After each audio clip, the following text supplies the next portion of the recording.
ఆనాడు పాకిస్తాన్ మీద యుద్ధం జరిగినప్పుడు అమెరికన్ ప్రెసిడెంట్ శ్రీమతి ఇందిరాగాంధీ గారికి అమెరికాలో సూచన చేసి మేము మధ్యవర్తిత్వం వహిస్తాము అని చెప్పి మీరు యుద్ధాన్ని ఆపాలి అని చెప్పినప్పుడు విస్పష్టంగా మీకు తెల్ల రంగు ఉన్నది కదా అని చెప్పి మా మీద పెత్తనం చెయ్యాలనుకుంటే భారతదేశం సహించదు, మా దేశం యొక్క సమస్యను మా భద్రతను మేమే కాపాడుకోగలుగుతాం, మా దేశాన్ని మేము రక్షించుకోగలుగుతాం, మాకెవ్వరికి సూచనలు ఎవరి మధ్యవర్తిత్వం అవసరం లేదని విస్పష్టంగా ఆనాడు శ్రీమతి ఇందిరాగాంధీ గారు చెప్పడం జరిగింది.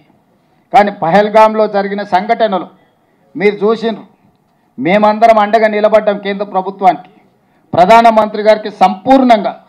మా నాయకుడు మల్లికార్జున్ ఖర్గే గారు, మా లోక్సభలో ప్రధాన ప్రతిపక్ష నాయకుడు రాహుల్ గాంధీ గారు, సోనియా గాంధీ గారు, భారతదేశం మొత్తం కాంగ్రెస్ పార్టీ శ్రేణులు కేంద్ర ప్రభుత్వానికి అండగా నిలబడి మన వీర జవానులను పాకిస్తాన్ మన మీద కాలు దువ్వుతే శాశ్వత గుణపాఠం చెప్పమని అండగా నిలబడ్డాం.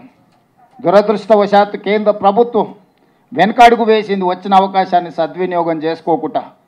అమెరికా ప్రెసిడెంట్ ఒత్తిడి తీసుకొచ్చినా, నేను యుద్ధాన్ని ఆపిన, లేకపోతే ఆర్థిక ప్రయోజనాలు నేను దెబ్బతీస్తాను బెదిరిస్తే భారతదేశం లొంగిపోయిందని చెప్పి ట్రంప్ ప్రకటించే పరిస్థితి వచ్చిందనంటే ఈ దేశంలో నడుస్తున్న ప్రభుత్వం ట్రంప్ ఒత్తిడికి లొంగిపోయిందని విస్పష్టంగా ఈరోజు ప్రజలు భావించవలసిన పరిస్థితి వచ్చింది.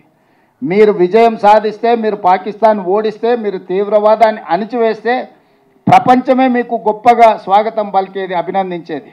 కానీ గొప్పల కోసం మీ నాయకత్వం, మీ పార్టీ శ్రేణులను వీధుల్లో తిప్పే పరిస్థితి వచ్చిందంటేనే నైతికంగా ఈరోజు ప్రజలకు మీరు జవాబు చెప్పవలసిన పరిస్థితులు ఏర్పడ్డాయి.